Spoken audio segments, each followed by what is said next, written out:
Hello friends, मैं स्वागत करता हूं डेली करंट अफेयर्स के इस सेशन में, जहां आप लोग को 1 सितंबर 2025 का करंट अफेयर्स पूरा डिटेल्स में बताया जाएगा। तो आज नया महीना है, आप लोग जो है सेशन लास्ट तक देखिएगा, काफी इंटरेस्टिंग होने वाला है। देखिएगा, ये क्वेश्चन बताइए, अभी इसी के बारे में पहला क्वेश्चन ये है आपका, इसका पूरा डिस्कशन किया जाएगा और पूरा आसियान के बारे में, सम्मेलन कैसे होता है, कब से होता है, पूरा डिटेल्स में बताया जाएगा। चलिए दोस्तों, आज के पहले क्वेश्चन के साथ शुरुआत करते हैं। नया महीना है, नए तरीके से आप लोग शुरुआत कर सकते हैं अपनी चीजों को। अगर मान लीजिए कोई भी आपके अंदर पिछली महीने में कमी रही है पढ़ाई से संबंधित, तो उसको आप नए महीने में जो है थोड़ा सा उसको हटा सकते हैं, अपने आप को कमी को जो है दूर कर सकते हैं। चलिए देखिए, जरा हाल ही में भारत के किस राज्य में आसियान भारत युवा शिखर सम्मेलन 2025 संपन्न हुआ? तो ये देखिएगा, सम्मेलन जो है, आसियान एक संगठन है जो 11 देश वर्तमान समय में है, और भारत के युवा शिखर सम्मेलन है, मतलब भारत के युवा और आसियान के जो युवा है उनसे संबंधित ये सम्मेलन है। इनके बीच में संवाद बढ़ाना है, युवा नेताओं के बीच में, युवा लीडर्स के बीच में। ये समझौता एक, मतलब ये शिखर सम्मेलन एक आयोजन हुआ। तो कहाँ हुआ? नई दिल्ली में, गोवा में, उत्तर प्रदेश में या महाराष्ट्र में? दोस्तों सही उत्तर आपका रहेगा ये, कहाँ हुआ? गोवा में जो है ये हुआ है। इंपॉर्टेंट है। अब देखते हैं इसके बारे में क्या है। पहले ये जानिएगा कि आसियान है, आसियान का फुल फॉर्म है, आसियान का फुल फॉर्म आपसे क्वेश्चन पूछा जा सकता है पहले नंबर। उसके बाद दूसरे नंबर, इसमें कितने सदस्य हैं, कब ये संगठन स्थापित हुआ था? तो आसियान का फुल फॉर्म होता है association of south east Asian nation, ASEAN। तो 1997 में जो है इसको स्थापित किया गया था। अभी इसके बारे में 1997 में, 1967 में, 97 बोलिए, 1967 में स्थापित किया था। अब देखते हैं इसके बारे में भी डिटेल्स में। तो अभी हाल ही में जो है गोवा में आसियान भारत युवा शिखर सम्मेलन 2025 का आयोजन हुआ है। कहाँ हुआ है? गोवा में हुआ है। तो आसियान भारत युवा शिखर सम्मेलन के बारे में देखते हैं क्या है ये आपका हेडिंग है, ये क्या है इसके बारे में डिटेल्स। तो संस्करण अगर इसका देखेंगे, आसियान भारत युवा शिखर सम्मेलन, तो ये जो है 5वां संस्करण है जो 2025 में हो रहा है। इसका मतलब ये जो है 2017 में पहली बार इसका शुरुआत किया गया था। भोपाल में जो है पहला संस्करण का आयोजित हुआ था। तो ये बात भी आपको ध्यान रखना कि कहाँ से इसका जो है, मध्य प्रदेश के भोपाल में इसका जो है शुरुआत हुआ था। ये आप सीधे जस्ट 1 मिनट।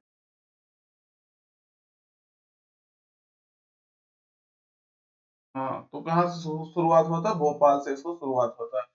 गोवा में अब की बार आयोजन हुआ है 28 से 31 अगस्त तक जो है 2025 का आयोजन हुआ है। तो अभी कल 31 अगस्त था, मतलब कल तक इसका आयोजन हुआ है। इसका जो हो रहा था ये सम्मेलन, इसका थीम था connecting the youth shaping our futures, यानी लोगों, युवाओं को जो है कनेक्ट करके, संगठित करके अपने भविष्य को जो है आकार दे सकते हैं। तो ये जो है, मतलब आकार दीजिए, ये इसका थीम था। इम्पोर्टेंट है आपका। और यह सम्मेलन आसियान देशों के युवा नेताओं यानी यंग लीडर्स के बीच संवाद और चर्चा को जो बढ़ावा देने के लिए आयोजित किया गया था। अगर आसियान के बारे में देखेंगे तो इसका फुल फॉर्म है association of south east Asian nation. तो इसकी स्थापना जो है 1967 में बैंकॉक घोषणा पत्र एक था, बैंकॉक डिक्लेरेशन जिसे कहते हैं, उसके तहत इसका जो है स्थापित किया गया था इसको। जकार्ता, जो इंडोनेशिया का एक शहर है, इंडोनेशिया की राजधानी है, जकार्ता में इसका जो है हेडक्वार्टर है। कहाँ है दोस्तों? जकार्ता में है। क्वेश्चन आपका पूछा गया है, इंपॉर्टेंट है, इसीलिए जो है इसको ध्यान रखिएगा। अभी प्रेजेंट टाइम में इसके जो है 11 मेंबर हैं, 11 सदस्य हैं। ये अभी हाल, इसके पहले जो है 10 सदस्य थे, लेकिन अभी एक तिमोर लेस्ते, एक तिमोर लेस्ते एक देश है, उसको इसमें जो है 11वां सदस्य के रूप में बनाया गया है, जो पूर्वी एशिया का एक देश है।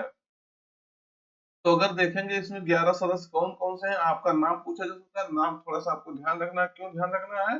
क्योंकि जो है क्वेश्चन आपका 4 विकल्प दे देगा, उसमें से एक आपका जो है इसमें से कोई दूसरा दे देगा, तो उस वो जो है पूछेगा इस मतलब ये देश इसका सदस्य है कि नहीं है। इससे आपको एक चीज और ध्यान रखना है कि भारत जो अपना है, इंडिया, ये इसका मेंबर नहीं है, लेकिन भारत इसके सम्मेलनों में जो है, इसके जो है सम्मेलनों में पार्टिसिपेट करता है। तो 1992 से अगर देखेंगे तो आसियान का ये डायलॉग पार्टनर भी है, जो इसमें मतलब डायलॉग होता है तो उसमें ये पार्टिसिपेट करता है। तो मेंबर अगर देखेंगे तो जो दक्षिण पूर्व एशियाई देश है, खास करके वही इसमें जो है मेंबर है। जैसे आप फिलीपींस देख लीजिए, वियतनाम देख लीजिए, Cambodia, Laos, Singapore, Brunei, Malaysia, Indonesia, Thailand, Myanmar, Timor Leste. और तिमोर लिस्ते 11वां अभी हाल ही में जो है इसी साल इसका मेंबर बना है, तो इसको ध्यान रखना है। आसियान का एक शिखर सम्मेलन हुआ था अभी कुआलालंपुर में, जो है मलेशिया में इसका सम्मेलन हुआ था। तो मलेशिया की राजधानी जो है कुआलालंपुर है, वही इसका जो है सम्मेलन आयोजित किया गया था 2025 का। अगर आपसे पूछे 2025 का आसियान शिखर सम्मेलन कहाँ हुआ था, तो कुआलालंपुर में मलेशिया में हुआ था। ध्यान रखना भारत इसमें जो है पार्टिसिपेट किया था। इसका मेंबर ना होने के बावजूद भी जो है इसका डायलॉग पार्टनर है, 1992 से ही इसका डायलॉग पार्टनर है। हो सकता है भविष्य में आकर के भारत को मेंबर इसका जो किया जाए। वैसे नाम में इसके तो साउथ ईस्ट एशियन नेशन लिखा है, लेकिन देखिए अगला है। देखिएगा दोस्तों, राष्ट्रीय पोषण सप्ताह यानी नेशनल न्यूट्रिशन वीक कब मनाया जाता है या कब मनाया जा रहा है, तो इसको आपको बताना है। अभी जो है नेशनल न्यूट्रिशन वीक, न्यूट्रिशन को जो है बढ़ाने के लिए यह दिवस मनाया जा रहा है, पूरा सप्ताह इसको जो है मनाया जा रहा है। ये डे तो कैसे मनाया जा रहा है, कब से कब मनाया जा रहा है, तो आज से यानी 1 सितंबर से लेकर के 7 सितंबर तक ये पूरा एक हफ्ता जो है नेशनल न्यूट्रिशन वीक के रूप में जो है मनाया जा रहा है। नाम से तो स्पष्ट हो रहा है, पोषण को जो लोगों तक पहुंचाने के लिए, पोषण के बारे में लोगों को बताने के लिए इस दिवस को मनाया जा रहा है। तो लोगों को पोषण के महत्व और बेहतर स्वास्थ्य के लिए मानव शरीर में मानव शरीर में इसके महत्व के बारे में जागरूकता बढ़ाने के लिए यह दिवस मनाया जाता है। और इसका थीम है eat right for a better better better life. Eat right यानी सही खाइए। अब क्यों सही खाइए, बेटर लाइफ के लिए, अच्छे जीवन के लिए जो है आपको सही खाना चूज करना है। देखिएगा आज का जो समाज है, आज का खास करके यूथ है, ये आपके पिज्जा बर्गर समोसा इस चीज पर निर्भर हो गए हैं।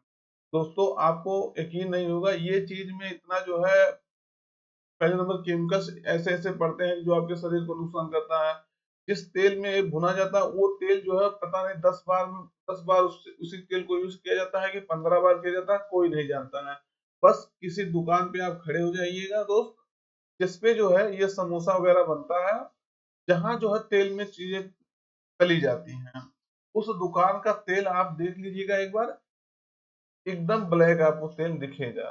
क्या दिखेगा, एकदम ब्लैक दिखेगा। निश्चित रूप से आप जो है अगर उस तेल को देखेंगे, तो उस तेल के बाद आपका समोसा खाने का या ऐसे जो चीजें उबले हुए चीजें होती हैं जिसको उबाला जाता है, बहुत कम मन करेगा खाने का।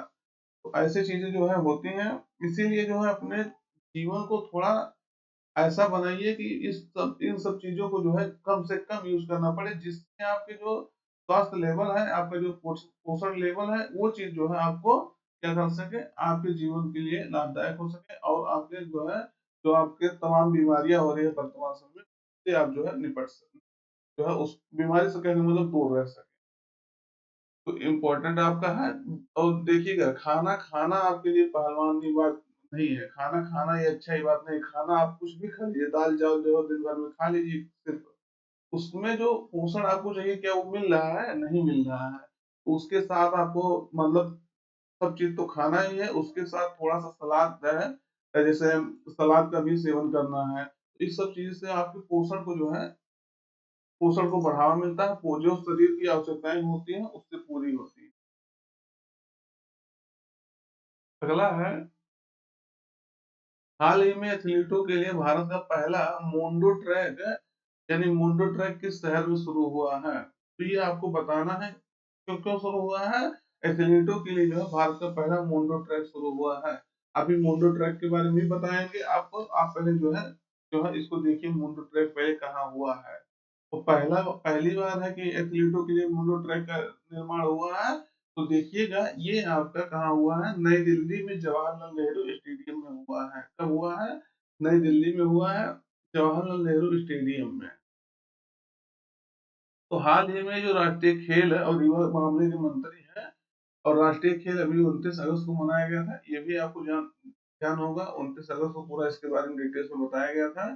तो राष्ट्रीय खेल दिवस पर नेशनल जो ये राष्ट्रीय खेल है उसके दिवस पर, इसके अवसर पर केंद्रीय खेल मंत्री जो मनसुख मांडविया है, केंद्रीय युवा मामले के और खेल मंत्री हैं, उन्होंने जो है देश के पहले मोन्डो ट्रैक का जो है उद्घाटन किया है। कहाँ किया है? तो जवाहरलाल नेहरू स्टेडियम नई दिल्ली में इसका उद्घाटन किया है। तो मोन्डो ट्रैक क्या होता है? यह ट्रैक जो है 2 परत वाले वल्केनाइज्ड रबर से जो है बना होता है, जो खिलाड़ियों को चोट से बचाने के लिए और बेहतर प्रदर्शन में जो है मदद करते हैं। क्या होता है, जो ट्रैक होता है जो है एथलीटों के लिए, वो वल्केनाइज्ड रबर से उसको बनाया जाता है, और जो खिलाड़ियों को जो है चोट से बचाने के लिए और बेहतर प्रदर्शन करने के लिए जो है ये अच्छा होता है, मदद करता है उनको। तो इसे जो है मुंडो वर्ल्ड वाइड कंपनी है, उसके द्वारा ट्रैक एंड फील्ड एथलीटों के लिए जो है बनाया जाता है। तो ये इम्पोर्टेंट है थोड़ा सा, क्यों? क्योंकि जो है थोड़ा सा इम्पोर्टेंट इसलिए ज्यादा हो जाएगा क्योंकि पहला बन रहा है, और ऐसा बनने वाला जो है लगभग कह सकते हैं 25वां देश जो है भारत बना है जहां मोन्डो ट्रैक का जो है निर्माण हुआ है। बहुत कम देशों में जो है मोन्डो ट्रैक है। तो अभी हमारे जवाहरलाल नेहरू स्टेडियम में हमारे देश में ये जो है बन गया है। अगला है, हाल ही में किस राज्य सरकार ने मुख्यमंत्री महिला रोजगार योजना सीएम वुमेन्स एम्प्लॉयमेंट स्कीम शुरू की है? किस किस राज्य सरकार ने ये शुरू किया है जो महिलाओं को जो है एम्प्लॉयमेंट देने के लिए, रोजगार देने के लिए ये स्कीम है? तो विकल्प आपके सामने है, आपको बताना है। देखिए दोस्तों, अभी अगर आपसे पूछा जा रहा है ये क्वेश्चन, तो जिस राज्य में जो है इलेक्शन होने वाला है, आप कह सकते हो वही राज्य सरकार इसको शुरू करेगी। क्यों? ज्यादा करके स्कीम वगैरह ज्यादा करके इलेक्शन के पहले शुरू की जाती है। जो है बिहार सरकार ने इसको शुरू किया है, बिहार की सरकार, नीतीश कुमार की सरकार ने इसको शुरू किया है। क्यों? क्योंकि जो अभी इलेक्शन होने वाला है, मुद्दा वहाँ जो है बहुत है, इलेक्शन संबंधित बहुत जो है गर्म है, तो वहाँ सब लोग अपनी अपनी चीजों को अपने तरीके से अनाउंस कर रहे हैं। बिहार के मुख्यमंत्री नीतीश कुमार ने जो है मुख्यमंत्री महिला रोजगार योजना सीएम वुमेन्स एम्प्लॉयमेंट स्कीम को जो है शुरू किया। देखिए दोस्तों, ये जो आपका सितंबर महीना अभी शुरू हुआ है, सितंबर महीना, इसमें जो है क्या होगा, महिला जो रोजगार करना चाहती है, अपना खुद का बिजनेस शुरू करना चाहती है, उनको जो है 10,000 रुपया दिया जाएगा इस सितंबर माह में। और इस सितंबर माह में जो है 10,000 रुपया देने के बाद उनको जो है चीजों को देखा जाएगा, क्या ये आप योग्य है कि उस चीज को जो है कर ले जा रही है कि नहीं कर ले जा रही है। तब आपको जो है एनालिसिस करने के बाद जो है 6 महीने के बाद 10,000 रुपया दिया जाएगा। इस सितंबर में 6 महीना बाद आपका एनालिसिस किया जाएगा, आपकी प्रोडक्टिविटी कितनी बढ़ी है, मतलब जो आप शुरू किए थे वहां से आप किस लेवल पे पहुंचे हैं। अगर आपका लेवल अच्छा ग्रोथ कर रहा है, ग्रोथ रेट आपका सही है, तो आपको जो है क्या किया जाएगा दोस्तों, ग्रोथ रेट सही रहेगा तो आपको 2 लाख रुपया जो है, 2 लाख रुपया एम्प्लॉयमेंट जो है जनरेट करने के लिए दिया जाएगा, बिजनेस शुरू करने के लिए। तो इस योजना के तहत जो है हर परिवार की एक महिला को रोजगार शुरू करने के लिए 2 लाख रुपए तक की आर्थिक जो है इकोनॉमिकली जो है हेल्प किया जाएगा, सहायता दी जाएगी। तो जो है पहली किस्त में वही चीज हम बताएं, 10,000 रुपये सितंबर में दिए जाएंगे, और फिर जो है 6 महीने आकलन करने के बाद जो है इसको 2 लाख रुपया अतिरिक्त दे दिया जाएगा, सहायता राशि। थोड़ा सा दोस्तों इम्पोर्टेंट क्वेश्चन है कि जो है महिलाओं से भी संबंधित है। दूसरे नंबर जो है किस सरकार ने शुरू किया है, ये आपसे पूछा जा सकता है। अगला, चर्चा में रही रावी नदी जो है किस नदी में मिल जाती है? तो रावी नदी जो है किसी नदी में जाकर के मिल जाती है, क्योंकि ये समुद्र में डायरेक्ट नहीं मिलती है। तो ये पूछ रहा है आपसे, रावी नदी जो है किस नदी में जाकर के मिलती है, और फिर वो नदी जो है अरब सागर में जाके गिरती है। तो बताइए रावी नदी जो है किस में मिलती है? तो सही उत्तर आपका रहेगा दोस्तों चिनाब। मैप तो शायद हमको लग रहा है हम भूल गए लगाना, मैप हमारे पास था एक, लेकिन हम मैप के माध्यम से इसको आप देख सकते हैं, अगर चाहे तो जाके गूगल पे डालेंगे तुरंत आ जाएगा। तो हाल ही में रावी नदी में जो है क्या हुआ, उसके बाढ़ के पानी ने पाकिस्तान के नारोवाल जिले में गुरुद्वारा दरबार साहिब सहित जो है करतारपुर कॉरिडोर परिसर में जो है जलमग्न कर दिया है। तो इससे क्या हुआ, कम से कम 100 से प्लस लोग इससे प्रभावित हो गए, फंस गए कहीं ना कहीं। और भारत सरकार देखिएगा, यहाँ इम्पोर्टेंट बात यह है, भारत सरकार के बीच और पाकिस्तान के बीच में जो है सिंधु जल समझौता हुआ था। सिंधु जल समझौता कब हुआ था दोस्तों? सिंधु जल समझौता 1960 में हुआ था। विश्व बैंक के जो है, वर्ल्ड बैंक के अध्यक्ष मध्यस्थता कहेंगे, मध्यस्थता में जो है, ब्रोकरशिप में जो है ये सम्मेलन कोई समझौता हुआ था, सम्मेलन में। Sorry। तो ये जो समझौता हुआ था 1960 में, और उसके बाद इसमें ये कहा गया सिंधु जो नदी तंत्र है उसकी जो 6 नदियां हैं, जैसे आप देखेंगे सिंधु, झेलम, चिनाब, रावी, ब्यास, सतलज। तो कितनी नदियां हो गई? 6 नदियां हैं। ये आप देखेंगे तो सीरीज से भी आपके ऐसे हैं, सिंधु, सिंधु, झेलम, चिनाब, रावी, ब्यास, सतलज। तो ये जो है 3 नदियां जो पश्चिमी नदियां हैं, सिंधु, झेलम, चिनाब, ये आपका पाकिस्तान के क्षेत्र में है। और जो रावी, ब्यास और सतलज है, ये आपके जो है, ये आपके इंडिया के क्षेत्र में है। इंडिया इस नदी का जो 20% पानी यूज करता है। क्वेश्चन आपका पूछा जा चुका है, इसको ध्यान रखना। तो आपका जो इससे समझौते से बाहर निकलने के बावजूद, अभी आप जानते हैं जो पहलगाम हमला हुआ था, इस आतंकवादी हमला, तो भारत जो है उस हमले के बाद जो इस समझौते को सस्पेंड कर दिया था, इससे बाहर निकल गया। और ये कोई जरूरी नहीं था कि भारत इसको जो है बताता कि रावी नदी में बाढ़ आ गया, बहुत तेज आपके यहाँ पानी आने वाला, लेकिन भारत सरकार मानवता की वजह से रावी नदी की जो है बाढ़ को वहां तत्काल सूचना दिया कि हमारे यहाँ रावी नदी में बहुत तेज बाढ़ आ गया, आपके यहाँ भी जो ये चीजें होने वाली। तो रावी नदी जो है अगर देखेंगे तो इसका उद्गम बड़ा भांगाल के पास जो है, चंबा क्षेत्र जो आपका हिमाचल प्रदेश है, वहीं से इसका उद्गम होता है। इसका रावी रावी नदी का। तो रावी नदी को ध्यान रखना, कहाँ से उद्गम हो रहा है? आपका हो रहा है हिमाचल प्रदेश से उसका उद्गम हो रहा है। और चेनाब नदी में ये जो है मिलती है, अभी ये चीज तो आपसे बता दी, इसमें कोई कंफ्यूजन नहीं है। चेनाब नदी में मिलने से पहले जो है यह भारत में हिमाचल प्रदेश, जम्मू कश्मीर, पंजाब और पाकिस्तान के जो है पंजाब से होकर जाती है। तो इसको ध्यान रखना। अगर इसकी सहायक नदी देखेंगे तो बुधिल हो गया, बैरा हो गया, सियूल हो गया, उज हो गया, वसंतर हो गया, सेवा हो गया, ये सब सहायक नदियां हैं। किसकी सहायक नदियां? रावी की। तो थीन बांध जो है इसी पर बनाया गया है, जिसे रणजीत सागर बांध भी कहा जाता है। चमेरा जल विद्युत परियोजना आपके रावी नदी पर ही है। ये आपका जो है रावी नदी पर दोनों ये है, ये बांध है, ये आपका परियोजना है, जल विद्युत परियोजना सिंचाई की। थोड़ा सा ध्यान रखना है चीजों को, क्योंकि इम्पोर्टेंट। अगला है, भारत और किस देश ने जो है कार्बन प्रौद्योगिकी परियोजनाओं को आगे बढ़ाने के लिए जो है ऋण तंत्र यानी ज्वाइंट क्रेडिटिंग मैकेनिज्म पर जो है संयुक्त ऋण तंत्र, ज्वाइंट क्रेडिटिंग मैकेनिज्म पर हस्ताक्षर किए हैं। तो ये हमारा देश जो है जापान के साथ ये समझौता किया है। तो भारत और जापान ने जो है निम्न कार्बन प्रौद्योगिकियों परियोजनाओं को जो है आगे बढ़ाने के लिए संयुक्त ऋण तंत्र ज्वाइंट क्रेडिटिंग मैकेनिज्म को जो है लागू करने के लिए सहयोग ज्ञापन यानी एमओसी पर हस्ताक्षर किया है। तो इसका क्या मतलब है? जेसीएम का यानी ज्वाइंट क्रेडिटिंग मैकेनिज्म मतलब है यह एक जापानी पहल है जो विकासशील देशों में जो है मतलब कम कार्बन प्रौद्योगिकियों में जो है निवेश करती है। तो ये आपको ध्यान रखना इम्पोर्टेंट है।